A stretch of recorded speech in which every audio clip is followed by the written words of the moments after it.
WrestleMania 39 और WrestleMania 40 में जो हुआ, क्या अब वो रेसलमेनिया 41 में होने जा रहा है? वेल, रोमन रेंस की इंटेंशंस तो कुछ ऐसी ही लग रही हैं। Okay, hello chatters, my name is Rohit and you are watching Wrestle chatter.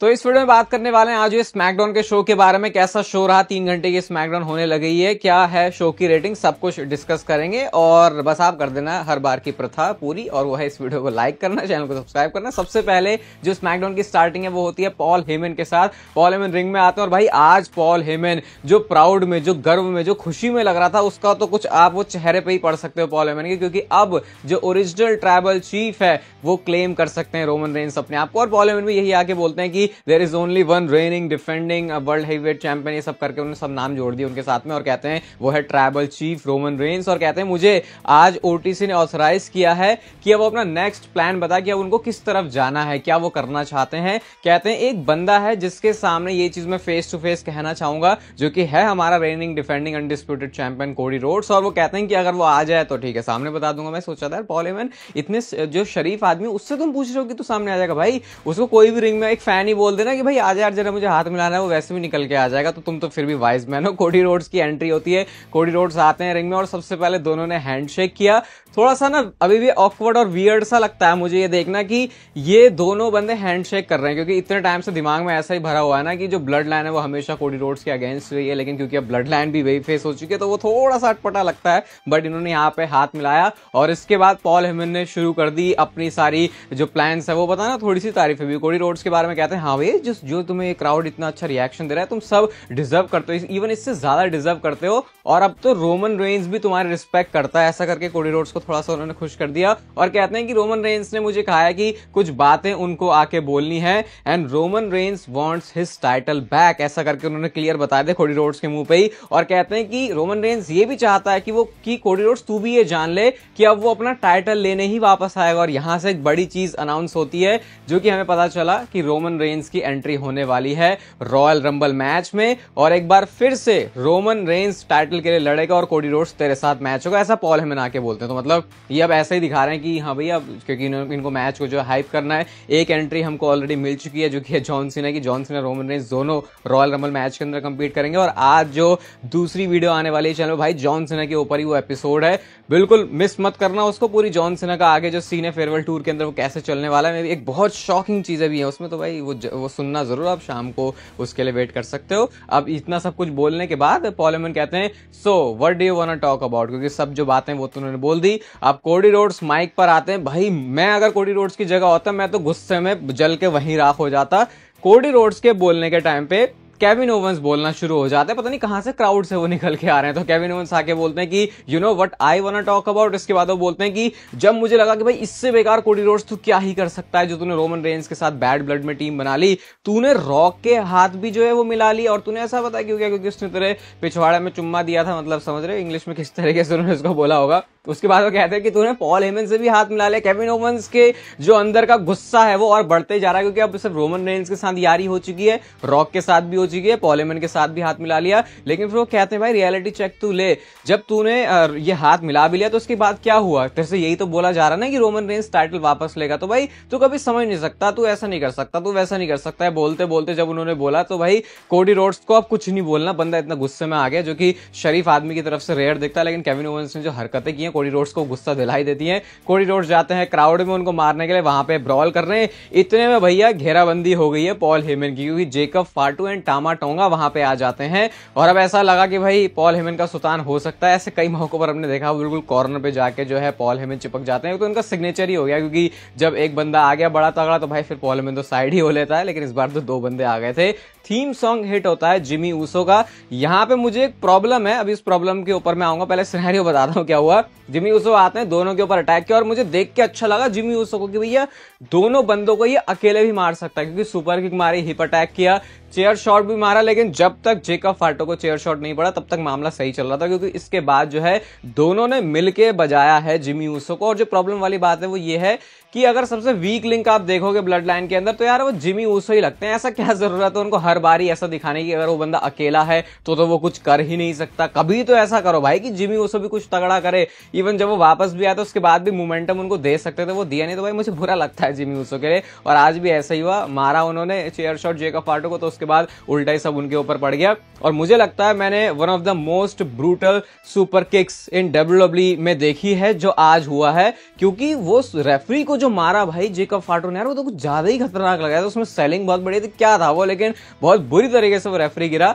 इसके बाद निक ऑल्डिस ये भी रिंग साइड पे आ जाते हैं और ये उधर कोडी रोड्स को बजाने के बाद ना फेस टू फेस वो जेकब फाटो के आगे, जेकब फाटो को भी वो मार के भगा देते हैं। ये वाला सीन सब तो यहाँ खत्म हो गया, लेकिन बैक स्टेज भी यही हाल है कि ब्लड लाइन वाले फिर से लड़ भिड़ रहे हैं, वो बाहर जा नहीं रहे, एग्जिट कर नहीं रहे, लेकिन एलन नाइट ने धक्के मार के उनको जो है बाहर कर दिया। तो फिलहाल के लिए तो हमें ऐसा पता चला कि ब्लड लाइन जा चुकी है और निक ऑल्डिस के चेहरे पर एक स्माइल थी, अरे वाह भैया एलन नाइट ने तो मेरा जो काम है उसको आसान कर दिया, क्योंकि वो जेकब फाटो और टामा टोंगा को वहां से बाहर निकलवाने में थोड़ी सी मदद कर देते हैं। इसके बाद शो पर मैच आता है मिचिन वर्सेस चेल्सी ग्रीन के बीच में, 3 घंटे की स्मैकडाउन है। तो अब ऐसा लग रहा है कि अच्छा इन चीजों को फिलर वाली चीज कहा जाता है, क्योंकि यहाँ तो बस इजीली उन्होंने अपना जो टाइटल है उसको डिफेंड ही कर लिया। चेल्सी ग्रीन को एक प्रोमो दो, एक स्टोरी तो भाई तो बढ़िया रहेगा। बहुत सारे लोगों ने हमने ऐसे कहा कि भैया चेल्सी ग्रीन को चैंपियनशिप देनी चाहिए, लेकिन अब यहाँ से बुकिंग क्या होती है वो सबसे ज्यादा मैटर करती है। नेक्स्ट चीज होती है शो पर प्रिटी डेडली वर्सेस गार्जन बेर्तो का मैच। ये अपने जो टैग टीम टाइटल्स हैं उनकी तरफ ही बढ़ रहे हैं, और भाई क्या एंड में वो फिनिशर सा लगाया गार्जन बेर्तो ने, जो डबल प्रेस के बाद डबल प्रेस करने के बाद एक थंडर स्लैम की तरह उन्होंने पटका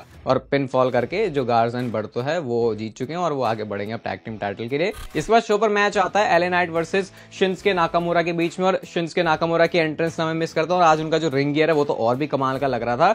मैच में अगर आप देखोगे तो एले नाइट ने आज थोड़ा स्मार्टली प्ले करने की कोशिश करी, क्योंकि उनको पता है भाई ये नाकामुरा बंदा कहीं से कैसे भी कर सकता है। किनशासा उन्होंने लगा तो दी, लेकिन रोप ब्रेक कर दिया एले नाइट ने, और इसके बाद ऐसा सीक्वेंस आता है कि लगा भैया जो एले नाइट है वो शायद दोबारा से टाइटल जीत सकते हैं, क्योंकि एक्सपोज जो टर्न बगल है उसके ऊपर उनकी नी लगती है जब वो अपना फिनिशर लगाने के लिए जा रहे होते हैं, और उसको फिर रिवर्स करके उन्होंने बीएफटी में बदल दिया, पिन फॉल किया। तो भाई यहाँ पे Jacob Fatu and Tama tonga निकल के आ जाते हैं, क्योंकि एले नाइट ने इनको भगाया था। डिस्क्वालिफिकेशन में एंड हो गया है मैच। इसके बाद इन्होंने जब मिलके बजाया है एले नाइट को, लेकिन फिर Cody Rhodes and Jimmy Uso आ जाते हैं और यहाँ पे जो है सुपर किक की पार्टी शुरू हो जाती है। कोडी रोड्स ने भी आज दबा के जो है वो सुपर किक लगाई है। इसके बाद वो मारते मारते उनको फिर भगा रहे होते, लेकिन इस बार कोडी रोड्स ने रोक दिया निक ऑल्डिस को, कहते नहीं नहीं नहीं इन्हें जाने मत दो, मैं यहां पर हूं, जिमी ऊसो यहां पर है, दोनों बंदे यहां पर हैं, लेट्स डू दिस टुनाइट। और इस तरीके से उन्होंने शो के मेन इवेंट के लिए जो मैच है उसको भी बना दिया था। तो कई स्मैकडाउन के शो आपको ऐसे दिखेंगे कि वो आगे की चीजों को बिल्ड करने के लिए हैं। ऑब्वियसली हम हमेशा भी एक्सपेक्ट नहीं कर सकते कि डब्ल्यूडब्ल्यूई हर बार शो में धमाके डाले, क्योंकि जब एक स्टोरी बिल्ड होना शुरू होती है और उसका जो स्टार्टिंग पॉइंट होता है वो थोड़ा सा धीरे धीरे ही होता है। बट हाँ, सारी चीजें कहीं लीड करनी चाहिए, वरना फिर वो ये है कि खाना सारा अच्छे से टाइम लगे पकाए भी, लेकिन फिर एंड में उसका स्वाद भी नहीं आया। इसके बाद शो पर अगला मैच आता है MCMGs versus Austin Theory and Grayson Waller के बीच में। यहां पे मैं यही देख रहा था कि भाई Austin Theory and Grayson Waller कब तक के साथ में यूजलेस तरीके से दिखाए जाएंगे, वही दिखाएगा, क्योंकि ऑब्वियसली मैच भी वो जीते नहीं, उल्टा ऑस्टिन थियरी को जो है फिनिशर पड़ा है उनका। तो यार मुझे अच्छा नहीं लगा डबल टीम वाला जो मूव लगा। भाई कुछ कर दो ट्रिपल एच, तुम क्या सोचे बैठे हो, टाइम नहीं है क्या? थोड़ा टाइम निकाल लो, सोने में से आधा घंटा अपना कम कर दो, ऑस्टिन थियरी के बारे में सोच लोगे तो एक बड़ा सुपरस्टार तुम्हारा बन सकता है, जो कि बस हाथ में धरा हुआ है, तुम कुछ काम नहीं कर रहे हो उसके पीछे। इसके बाद शो पर अगला सेगमेंट आता है टिफनी स्ट्रैटन का एज हमारी चैंपियन, जो कि वो money in the bank cash in करने के बाद जीती है। इंटरव्यू हो रहा होता है उनका, और आज पहली बार कह सकता हूँ सही में सेंस बना इट्स टिफी टाइम का, क्योंकि अब उनके पास जो है वो चैंपियनशिप भी है। कहती है कि अभी तो 1 साल भी नहीं हुआ मुझे, सही साहब अभी डेब्यू किया है मैंने अपना मेन रोस्टर में, 25 साल की मैं हूं, मैं चैंपियन बन चुकी हूँ। नाया जैक्स को कैसे मैंने बेवकूफ बना दिया, सबको लगा था मैं बेवकूफ, लेकिन एक्चुअल में तो वो बेवकूफ थी, मैं सही टाइम का वेट कर रही थी। नाया जैक्स आती है और वो काफी इनकम्प्लीट सी लग रही थी यार मुझे नाया जैक्स आज, क्योंकि उनके पास जो है वो चैंपियनशिप नहीं है। वो आगे कहती है कि मेरे बिना तो वैसे भी कुछ नहीं थी, और या तो तू टाइटल मुझे इज्जत से दे दे या फिर मैं ले लूंगी। इसके बाद सारे के सारे जो कंटेंडर है वो आ गए, बेली निकल के आती है, नेओमी निकल के आती है, बियांका ब्लेयर, ये सब आ गए, क्योंकि अब जो है ये मैच बना रहे फेटल 4 वाला। एंड में टिफनी स्ट्रैटन ने सबको ही प्रिटीएस्ट मून सॉल्ट लगा दिया। फेटल 4 में मैच होता है कि भैया जो नंबर 1 कंटेंडर बनेगा। एक सीक्वेंस बहुत अच्छा था भाई, इसमें बियांका ब्लेयर ने स्पीयर मारा तो बेली ने उसको रोक दिया पिनफॉल से, फिर बेली ने बेली टू बेली लगाया, उसके बाद नेओमी आ जाती है, नेओमी ने रेयर व्यू लगाया, उसके बाद नाया जैक्स आ जाती है, फिर नाया जैक्स ने समवन ड्रॉप लगाया, तो फिर बियांका ब्लेयर ने उसको सेव कर दिया। तो ये चारों का जो इन्होंने ऐसे चलाया था वो काफी सही लगा। चुटिया से मार दिया बियांका ब्लेयर ने गलती से नाओमी को, इसका एडवांटेज फिर उनको मिल गया। एंड में बेली ने अपना फिनिशर रोज प्लांट लगा के ये मैच जीत लिया है और वो है नंबर 1 कंटेंडर। तो यानी कि अब नाया जैक्स तो इक्वेशन से लग रहा है आउट हो चुकी है, बट टिफनी स्ट्रैटन और बेली आगे मैच करने वाली है चैंपियनशिप के लिए। इसके बाद शो पर हमको बैक स्टेज से भी एक सेगमेंट दिखता है जो कि Jimmy Uso and Cody Rhodes का था।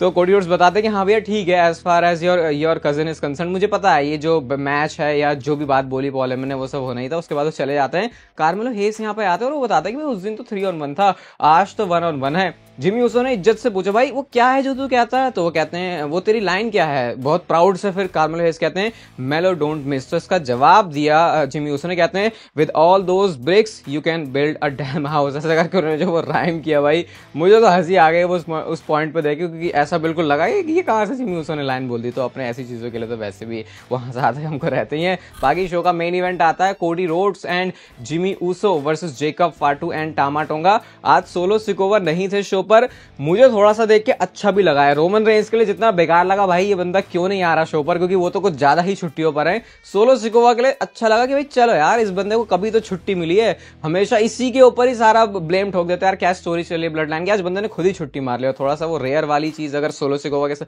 थोड़ा बैलेंस कर दो भाई रोमन रेंस और सोलो सिकोवा को। आज रोमन रेंस आके खुद बोल दिया जाते हैं अगर कि मैं रॉयल रंबल में आ रहा हूं तो कितना अलग होता। लेकिन चलो भाई तुम वाइज मैन का भी यूज करो, लेकिन मेरे को नहीं समझ में आता भाई, मैं तो बार बार ही बोल रहा हूँ रोमन रेंस की ये वाली छुट्टी अब थोड़ी सी समझ के बाहर है। मैच ये शुरू होता है और मैच में एंट्रेंस पे वो है जो कोडी रोड्स का जो वो रोप पे चढ़ के करते हैं, वो कोडी रोड्स के साथ जिमी ऊसो भी कर रहे थे। तो सोच रहे हो अनसीरियस कैरेक्टर है, लेकिन भाई यार थोड़ा सा इसको दिखाओ यार, लेजिट दिखाओ, मैं तो यही गुजारिश करूंगा। मैच में एक सीक्वेंस आता है जब सुपरप्लेक्स मारा कोडी रोड्स ने और उधर से स्प्लैश मारा जिमी ऊसो ने, टॉप रोप से कोडी कटर भी आता है, जिमी ऊसो की आउटसाइड डाइव आती है, लेकिन तभी केविन ओवंस आ गए इस मैच में और कोडी रोड्स की नजर जैसी केविन ओवंस पर पड़ती है भाई उसके बाद तो उनके सारे दिमाग के जो सारे चक्षु हैं वो खुल जाते हैं और फिर तो उनका ध्यान सिर्फ केविन ओवंस के ऊपर ही है। जिमी ऊसो ने सुपर किक करी, स्पीयर करा, लेकिन भाई दोनों ही बहुत गंदी तरीके से बॉश थे ये। इसमें मैं ये भी नहीं बोलूंगा जिमी ऊसो का ही बुरा फॉल्ट है, जो उनका एग्जीक्यूशन है या फिर वो जो कोऑर्डिनेशन है वो उतना सही नहीं हो पाता। स्प्लैश मारा जिमी ऊसो ने, लेकिन जेकब फाटू ने जो है मैच में अड़ंगा डाल दिया, ब्रेक कर दिया इम्पेलर डीडीटी के साथ, मूनसॉल्ट उन्होंने लगाया। अब बताना बढ़िया मूनसॉल्ट किसका, टिफनी स्ट्रैटन का या फिर जेकब फाटू का। एंड में फिर इस तरीके से जेकब फाटू टामा टोंगा जीत गए। कोडी रोड्स एंड केविन ओवंस उधर कहीं ब्रॉल ही कर रहे हैं शो के एंड में, पता नहीं वो किसी एक टेबल वाले स्ट्रक्चर के ऊपर किसी एक ऊंचाई से जो है गिर गए और ये तरीके से डब्ल्यूडब्ल्यूई ने शो को क्लोज किया है। अगर मैं बड़ा दिल रख के भी बोलूं तो मैं इस वाले शो को 3.5 स्टार रेटिंग दे सकता हूं। रोमन रेंस के स्मैकडाउन में मिस करना भाई ये मुझे बिल्कुल डाइजेस्ट करने लायक बात नहीं लग रही, क्योंकि यहां से डब्ल्यूडब्ल्यूई को जरूरत है कि वो आगे शोज के लिए बिल्ड करे। बाकी अगर आपको ये वीडियो अच्छी लगी तो इसे लाइक कर दो, शाम वाली वीडियो का चैनल पर आप लोग करना इंतजार और सब्सक्राइब कर सकते हो चैनल पर ऐसे और कंटेंट को देखने के लिए। और तब तक पहले तरह जिंदगी के मजे।